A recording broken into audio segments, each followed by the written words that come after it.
Britain's nuclear-powered hunter-killer submarines are in a state of constant alert. Conditions 5-0. Submarines are key to the first line of defence of the United Kingdom. Threat submarine in the area. Part submerged spy, One contact visual. It's about making sure that harm doesn't reach our shores. part deadly weapon. This is a ship of war. It is designed to inflict damage on other people. Stand by, TLAM engagement. That is the whole purpose of the submarine, is to deliver violence to the enemy. Fire! Historically, it's been a closed world.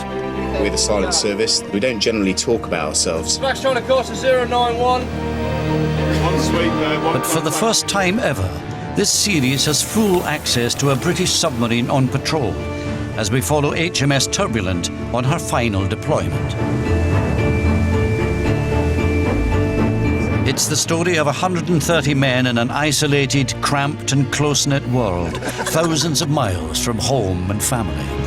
So I just thought I'd phone you up and tell you how much I love you. On a mission where discipline is paramount. You can get the odd fight. In 3 months, you've been in front of me twice, which I think is unacceptable. Teamwork is crucial. We're a brotherhood that drive this submarine. Amazing, isn't it? Middle of the ocean, British submarine, British helicopter, doing their jobs. And danger is ever present. You're not sure when anything's going to go wrong, because obviously we've got a nuclear reactor, so everything has to be done in a safe procedure. You'll have seen the news with regards to Libya. Unknown vessel, this is surface submarine. You are approaching me in a threatening manner. As they sail through the Mediterranean and into the troubled waters of the Middle East.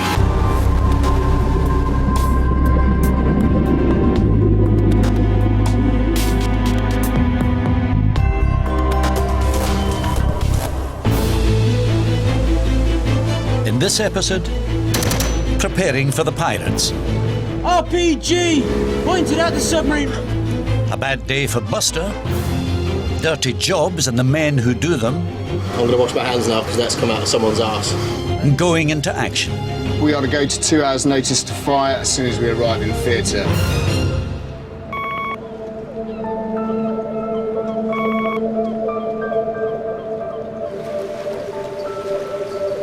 HMS Turbulent, £500 million worth of nuclear-powered submarine, is at home in Devonport, the largest naval base in Western Europe.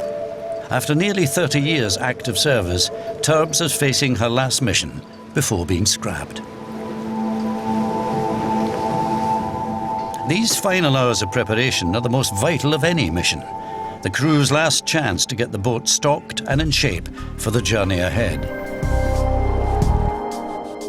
After they leave Plymouth, their route will take them through the Mediterranean and beyond the Suez Canal to join the international effort to combat piracy in the Indian Ocean.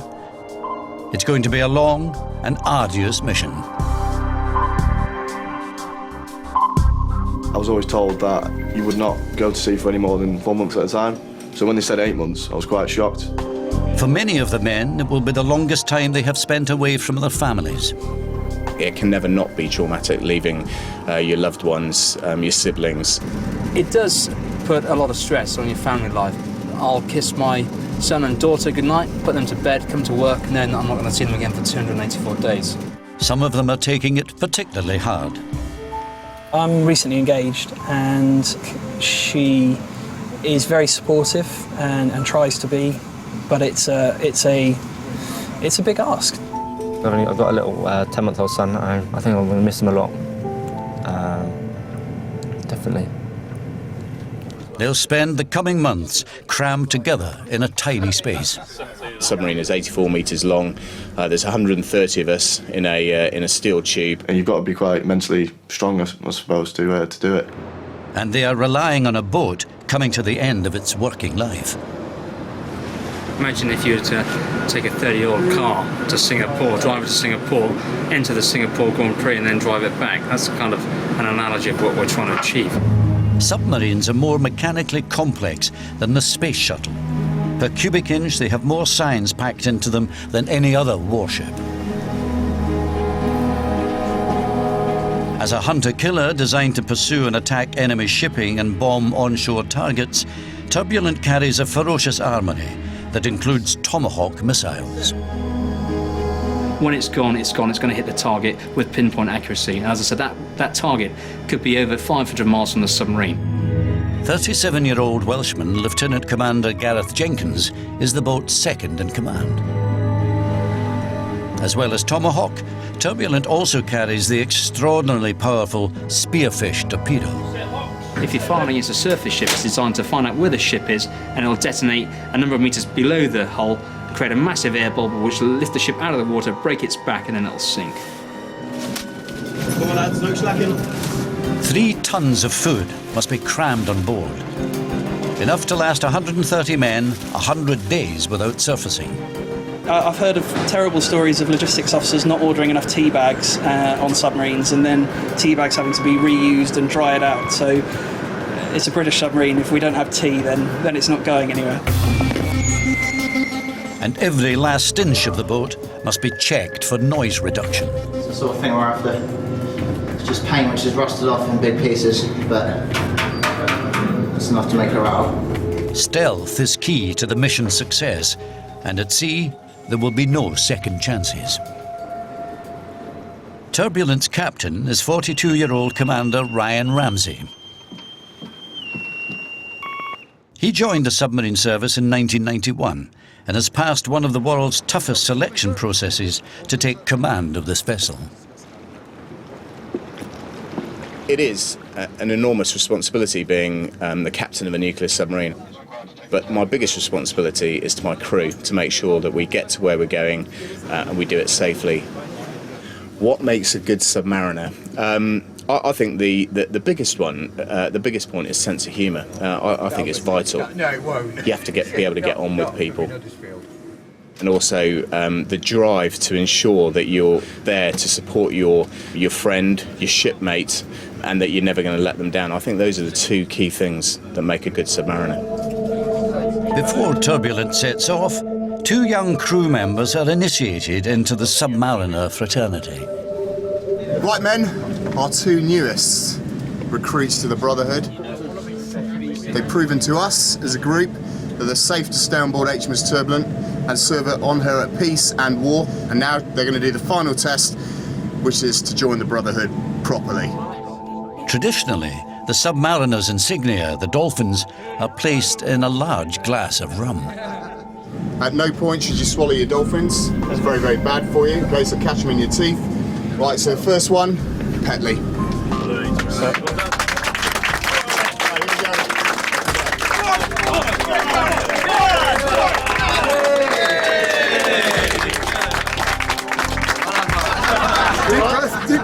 Deep breath, that's it. Well done, good man. Okay, now Mr. Westwood.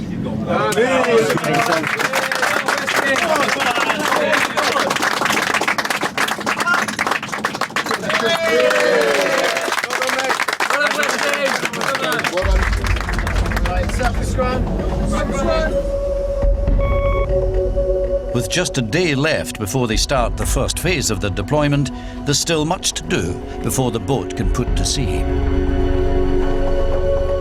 As executive officer, Gareth is the boat's enforcer. He runs final checks to make sure the crew is working in harmony. Imagine we're at sea with 130 men, some of whom may not have been to sea before, so the men first have to prove that they know how to operate the submarine safely. Anything from something as simple as putting a positional fix on a chart to firing a missile to looking after the nuclear reactor. We're all but links in a chain. If we take any one man out of the chain, then the chain breaks and we can't function. This one piece of electrical. They've got one chance to get it right. It's pretty clean down there. Usual suspects. Once we get to sea, we are entirely self-sufficient. We'll have enough food on board, material spares, to stay at sea for over 100 days should we need to.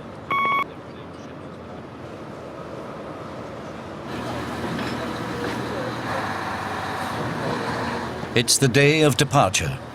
Vital preparations are completed. A last cigarette, a final call home, a team photo. That's it, keep looking this way, nice big smiles. And Turbulent is on her way.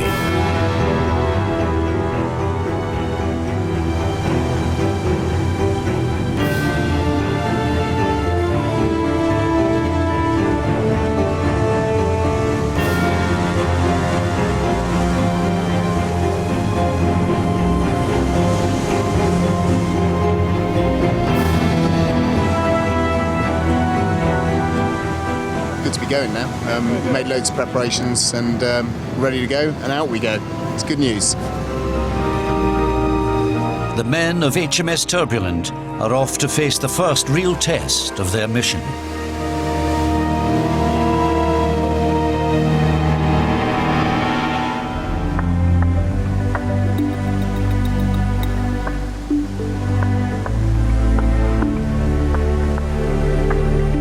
HMS Turbulent is on her last mission. Her crew's first task is to prove their operational capacity to members of the elite naval training team, Flag Officer Sea Training, aka FOSS. They are here to put the crew through their paces. The mission can't continue until Turbs has passed their series of stringent tests. We've made a name for ourselves, and reputation is always hard won and easily lost. For me, failure is not an option. I'll drive this through to conclusion and make sure we pass, but there is a risk. Submarines are built to work underwater. They are at their most vulnerable when on the surface. This mission is going to be particularly trying for Turbulent, as there are several choke points where they are forced to surface. The Strait of Gibraltar, which takes them into the Mediterranean, and the Suez Canal and Bab el-Mandeb, two areas with a high risk of pirate and terrorist attack, will have to be negotiated.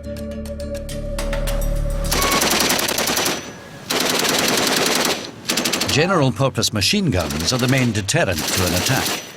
The crew do this drill using live ammunition. We're limited to 2 GPMGs, and we have to practice every month to make sure the guys remain in date and familiar with the weapon, so that's why we do that today on the high seas. The next part of the exercise involves other crew members, so the ammunition is dispensed with. A Royal Navy rib simulates the sort of pirate or terrorist attack Turbs might face. The FOSS inspectors will be looking to see how well the crew deals with such an attack while they are surfaced. Speed of approximately 20 knots, 2 personnel, no weapons. Now 20 starboard, drawing right, range 500 yards. He is drawing right, sir. RPG! He's got an RPG visual, he's pointing at the submarine.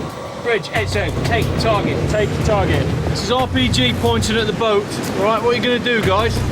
At first, the gun crew appear to have the attackers covered, but then the would-be pirates spring a nasty surprise. On the stern, 50 yards. By attacking Turbs from the stern, its weakest point, they have exposed a vulnerability. And it's not in your weapon arcs, you need to let him know. You two talk to one another. Oh man, out of my weapon arcs. The machine gun arcs have a blind spot. GPMG is doing nothing. The gunners are advised to switch to lighter, dismounted weapons. Both personnel seen dead, sir. Headshots. The bad guys have been dealt with, but the FOSS inspector still feels there's a problem. I think, in summary, sir, what has been highlighted is your vulnerability, you know, your limitations up there. If threats from the stern or head-on, you just haven't got the arcs. Okay, thanks very much, and thanks for the training. And we've got to get this right, because actually this is one of our key vulnerabilities when we're on we're not designed to be on the surface, we're designed to be underwater. And actually they've highlighted some issues that we need to start mitigating now. Okay, thanks very much. Okay, sir. Gentlemen.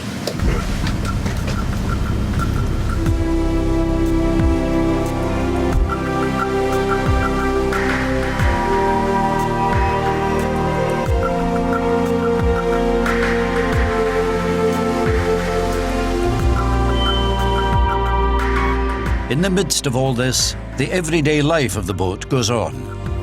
The XO and coxswain's rounds are designed to ensure that standards don't slip.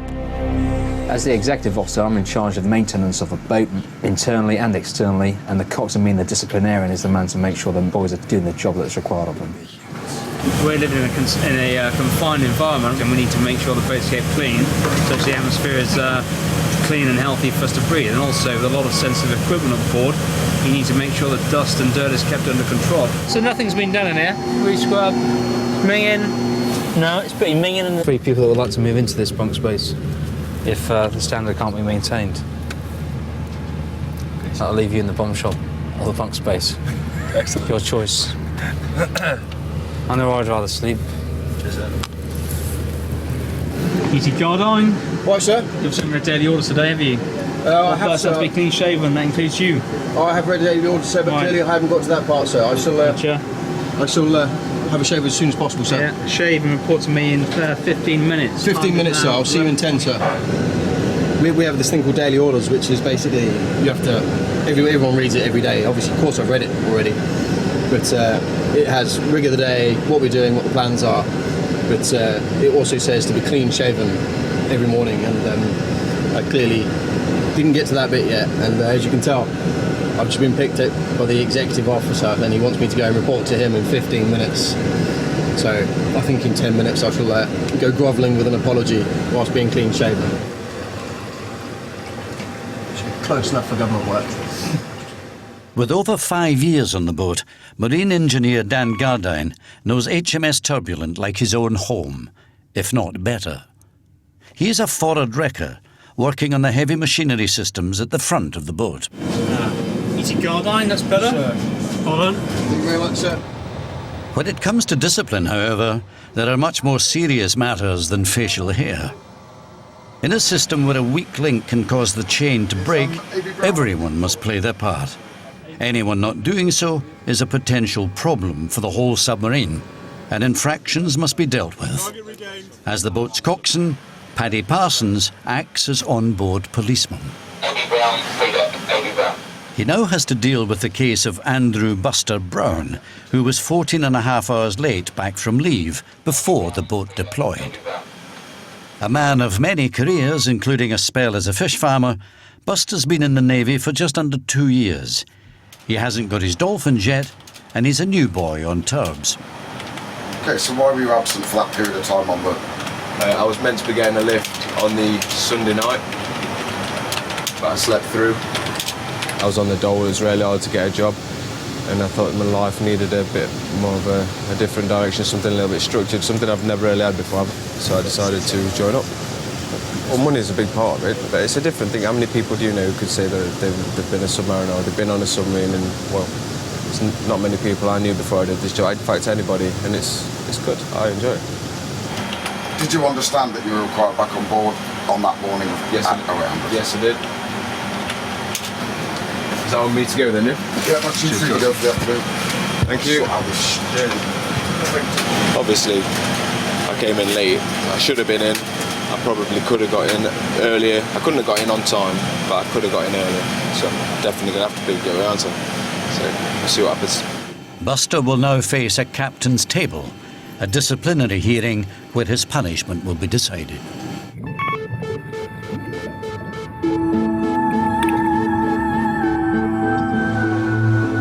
The final phase of Turbulent's proving period is to show they are war-ready in an all-out exercise involving the military might of NATO's combined forces in the area. We're in the middle of the Thursday War, as it's known. Lots of surface ships, aircraft, helicopters all over the place. And now we're in the process of getting ready to engage one of the heavies. Range is 11,000 yards. Should they be called into action, they could be tasked with launching a spearfish torpedo against enemy shipping. Stand by spearfish attack. Stand by spearfish attack against Master Zero. Although this is a simulated exercise, getting it right is crucial, for the time could soon come when it's for real. Okay, hold the ports. Stand by the fire, Master 02. Stand by the fire, Master 02. Weapon system ready. Fire! Weapon 3 is homing. Loud explosion audible. It's a hit, and the captain's happy. For the submarines, it's great. We can just go around shooting things and building up our skills, dealing with capable opposition, but generally, from our perspective, winning.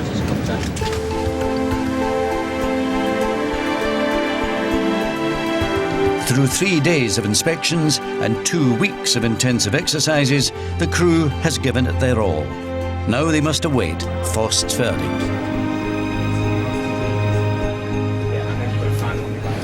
Men, this is the captain. Pay attention. Finally, the captain has news. Well done on your hard work, but we've still got some work to do. There's some bad guys out there as well, and we need to be able to deal with anything that they put in our direction. So you need to keep focused right the way through this, and then do what we have to do for the United Kingdom. That is all. Turbulent has passed, and now they can get underway to join the anti-piracy campaign east of Suez. The day has arrived for Buster's captain's table, his disciplinary hearing for being late back from leave. As well as any immediate punishment he faces, there's the stain on his record, which could affect his hopes of staying in the Navy. Able Seaman Brown. Sir.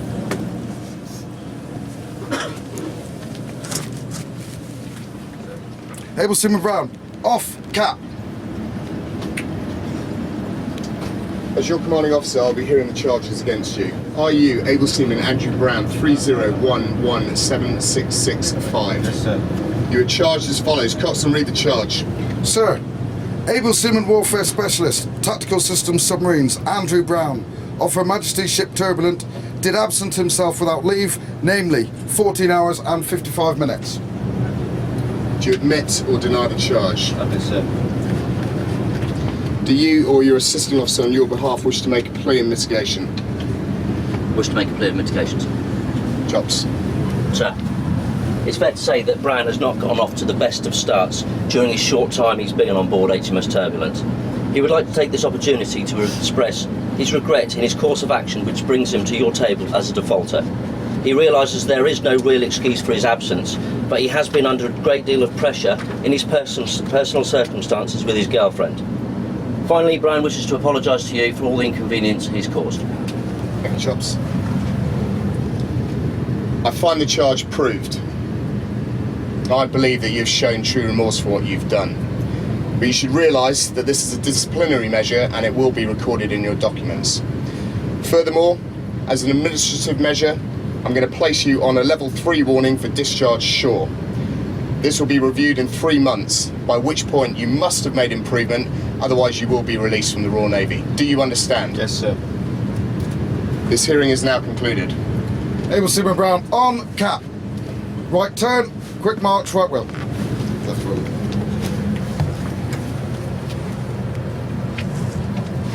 Let's carry on, sir. Yes, please. I'm planning on getting my task put done, keeping my head down, keeping out of trouble. And yeah, just getting on with the journey. It's going to be a long one. I want to make it as easy as I can. You know, I don't want to.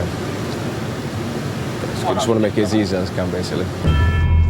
Turbulent is on course for its mission in the Indian Ocean to help fight the scourge of piracy. But then news comes through that will change everything. You'll have seen the news with regards to Libya. It's becoming increasingly unsettled and we need to be prepared to do everything to give people time to think and also to enable stability in the region. And that involves every warfare discipline. Turbulent is being diverted to help support the UN mission in Libya, over 1,000 miles away. The pressure is on to get there as fast as possible as events escalate in the North African country. O Group is a daily meeting of the boat's heads of department. Libyan Air Force has been assessed as no longer a fighting force following the sustained airstrikes that took place last week. But fierce fighting is still raging between ground units and cities peripheral to the rebel stronghold of Benghazi. I think that the Middle Eastern popular unrest is going to be a feature of the next number of months. Okay, thanks. We've spent over 8 months preparing for this, all in all. Everything we've done is prepared for this deployment to get on and do what we have to do, and the focus shift has to change now. So the men are motivated. I get that feeling when I wander around. Now we need to channel that accordingly. And there's 2 busy operational theatres we're now going to go to. You've heard the political update. You've seen the news yourselves. You know how busy it is in both the theatres that we're going to operate in. We just sailed as if we were going on a normal deployment, and then you hear a reply from the captain saying what's going on, and that'll kind of go, you go, wow, it's kind of real now.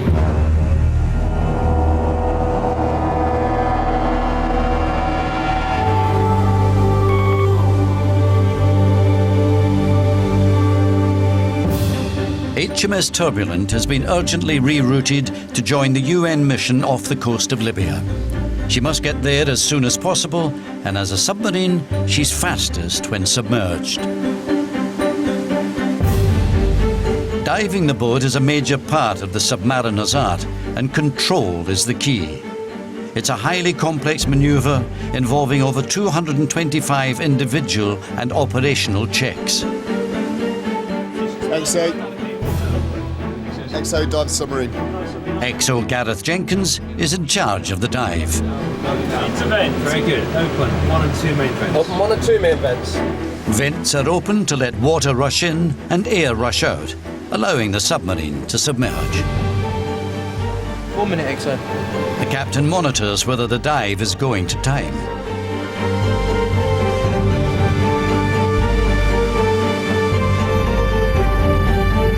As the water pressure on turbs increases, checks are made for leaks. I'll try the...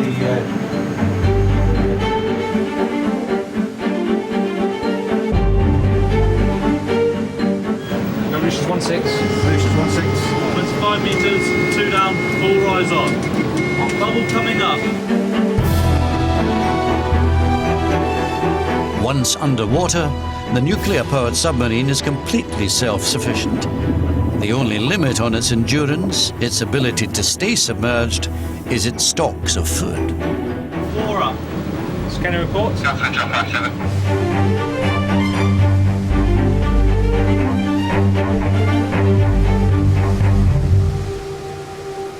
Turbulent is back in her natural environment. Underwater, life continues as normal for the crew. As a hunter-killer, she's a war machine, but she's also home to 130 men. Good to go. I love it. I don't know what drew me to submarines. I've always imagined what it was like as a kid to be on a submarine. When I initially went through my basic training, I thought, what the bloody hell am I doing? You know, this small tin can, what do I want to do this for? But on the flip side of the coin, it's a job that you can take pride in. It's not something everyone gets to do. It's a bit of a dangerous job. You pay good money, and it's a good adventure. Every day's an adventure, and no day is exactly the same as the one before. Every submariner has several jobs on board the boat. Dan Gardine's are among the least glamorous.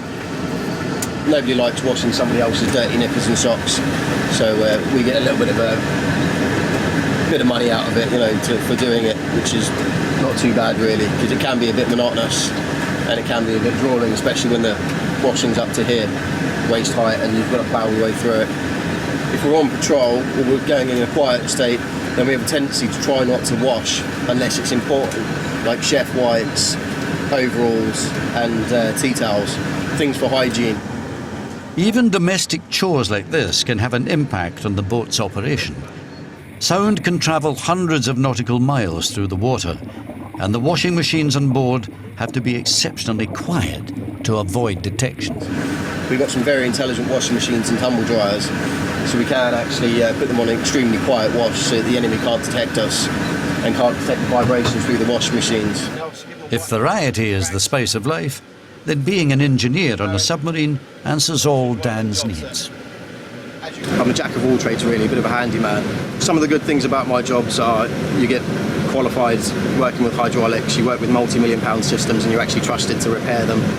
One of the bad things about my job is also I work with the sewage system as well, so if someone's blocked a shithouse, it's my job to fix it. You imagine 120 beer-drinking, curry-eating submariners all on the same submarine with only 5 toilets. It happens quite frequently. What's going on with the heads? Broken macerator. What, just on that one? Yeah. You were declogging, is that what they mean? You're just doing that? I'm blocking this one. So we haven't got blocked pipes? No. Okay, the rest are all working? Alright. This is what blocks it out. Alright, it's come from someone's arse, but it's actually calcium. The water that we drink on board strips the calcium from your bones and your body, and that little piece there is basically like concrete, and that's what happens to the pipes. It lines it up, and the little macerators, when they turn, they can't chew it up, so they burn out kind of what's happened in here and just block up. But I'm going to wash my hands now because that's come out of someone's arse. Good man. Shouldn't be long. Back together. With space at a premium, keeping fit on the boat is not easy, even though Navy rules demand it. Well, I think it's really important that if you're going to keep your mind alert, you need to keep physically active as well. You take into account how little space there is to walk around. You're sat down a lot for most of the job. Actually, this is exceptionally important, just to make sure you burn off enough calories and you're alert right the way through. And we're going to need that where we're just about to go into that. We're going to need our wits about us. Inevitably, with this many men on a boat, competition is massive. There is a competition in the wardroom, generally between the XO Gareth, the MEO Ben, and the pilot Gareth Griffiths. They're about a minute ahead of me. I'm a minute behind them with times, but there's room for the old man to come in from the outside, I reckon. See, the MEO's achieved 707, so just to give them a bit more focus, give that 705.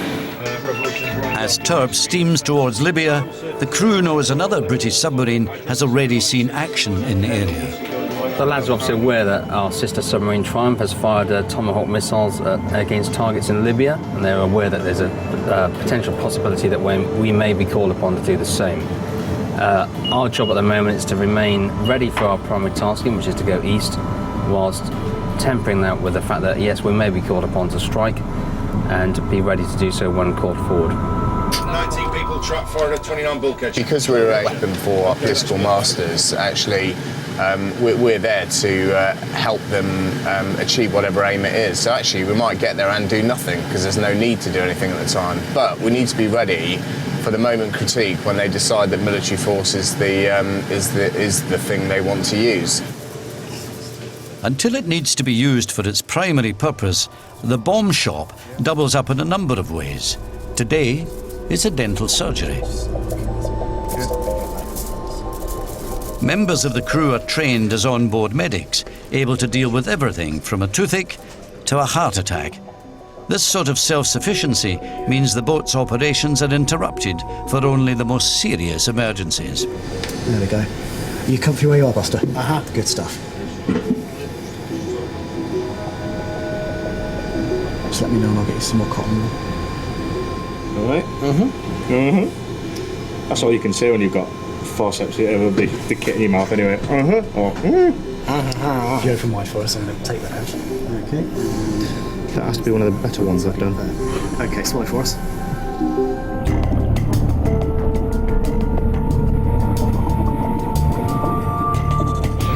Good afternoon, Turbulence. TSA from the control room with a short world at 1300. Submarine is currently 180 miles north of Cap Finisterre in Spain, with 888 miles to run until the Strait of Gibraltar. Weather up top is fine and the sea state is low. 19-year-old able seaman Edward Timpson, aka Timo, has only been on the boat 7 months, but he's born to the job.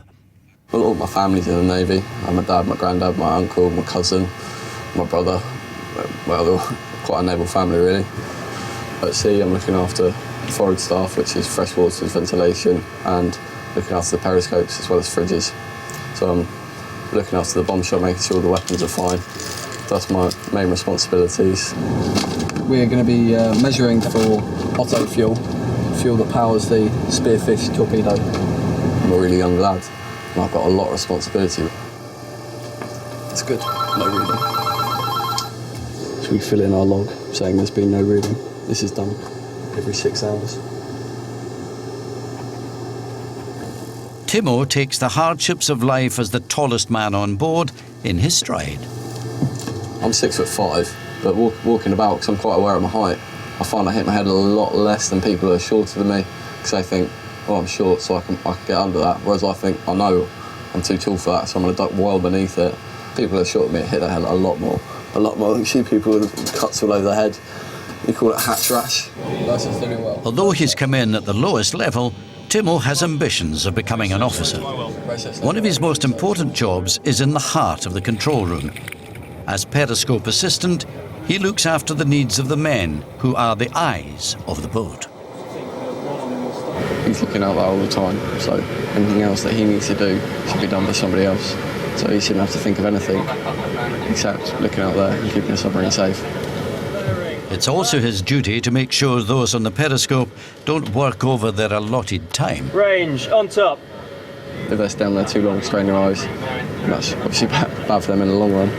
But a fresh set of eyes can also see different contacts. In the day, we let them on there for 20 minutes, but at night only 15 maximum. 10 minutes done on search. There's no alternative to somebody looking out and actually seeing.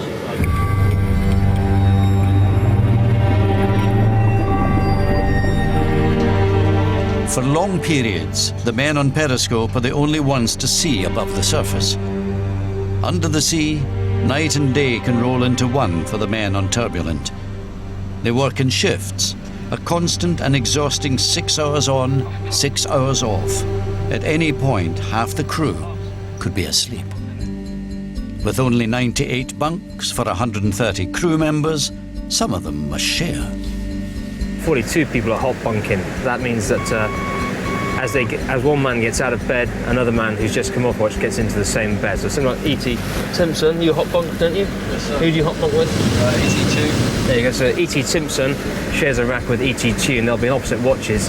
E.T. Timpson's in second watch. So when he goes to off watch at 1900 this evening, he'll get into the bed that is currently occupied by his shipmate E.T. Tune. Bez, you up? No. Nobody's ever happy to be woken up, but you've got to get them up on time, otherwise they'll miss their lunch. That means that I don't get into bed. The quicker they get up, the quicker I can get into bed. So it's in my interest to do it on time.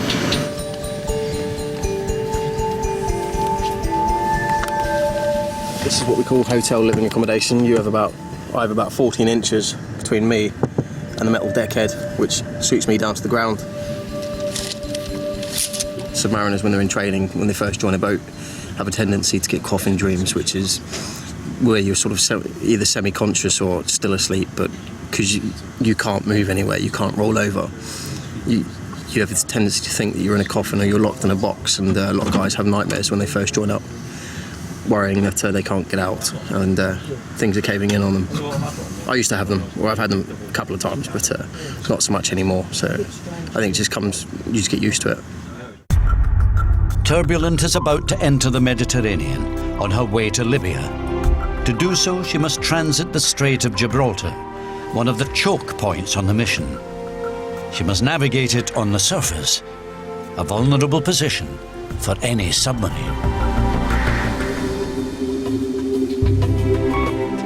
HMS Turbulent is in the Strait of Gibraltar, heading for its new destination, Libya. This is one of 3 choke points that we need to get through. At the moment, the vulnerability is posed by the fact that submarines are designed to be underwater. We're relatively slow on the surface. The waterborne threats, whether it be from Al-Qaeda or whether it be from other organisations, they may take this as an opportunity to have a go. This is where that can happen. As the gateway to the Mediterranean, the strait is one of the world's busiest shipping lanes. But the captain is not just concerned with the risk of collision. Even the most innocuous ships must be cleared. Asiona. Asiona, this is surface submarine on your starboard bow, over. This is only the very beginning. It's not a sprint, it's a marathon, and we need to make sure that everything we tailor takes that into account. We need to provide Tomahawk capability, intelligence gathering capability for a period of over 9 months. With the Strait of Gibraltar safely behind her, Turbulent now needs to cover the 1,000 miles between her and the coast of war-torn Libya as quickly as possible. Ops report the state of the Vex emergency flat. Well done. Roger down.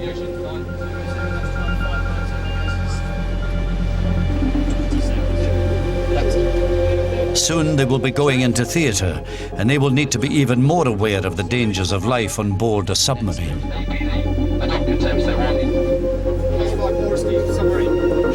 Fire! Fire! Fire! Fire in the ship's The reason we do damage control training is that even in a well-maintained submarine such as this, emergencies do happen. I've been at sea where we've had hydraulic bursts, even a flood. The bottom line is mechanical things do go wrong and fires happen. Emergency stations, fire, fire, fire. Drills like this are treated with the utmost seriousness. In the first phase, the crew attempts to extinguish the simulated fire. They know that just 4 years ago, men died in a real fire on their sister submarine, HMS Tireless. The shared experience of this daily danger is something that unites all submariners. If we have a fire, we can't dial 999 and phone the fire brigade. We have to be able to rely on each other to deal with any emergency that is put before us. Right, okay, you're being beaten back now. Okay, being beaten back now, go shut the door. Okay. The crew has failed to extinguish the fire, so the second phase of the exercise kicks in. The designated fire team is now called in. First, they have to get into full fire protection gear. Each submariner knows he holds the lives of the others in his hands, so being drilled to perfection is the difference between life and death.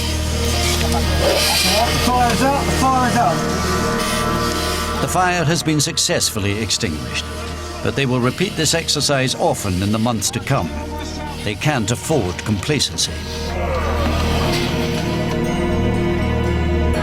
As they approach the coast of Libya, the men are aware of the worsening situation as Colonel Gaddafi defies international calls to stand down and intensifies his attacks on the rebels opposing him. With the growing awareness that they may well be called into action, Turbulent's crew is experiencing its last days of normality. In the bomb shop, an English GCSE class is taking place for those hoping to improve their career prospects. Time management is crucial to passing this exam. Read through the paper, read through the question before you try and answer the questions. But then, even this last semblance of normal life is interrupted. Men, this is the captain, listen up. Just had the heads up and a personal force signal in that provides us with our tasking for the next 48 to 72 hours.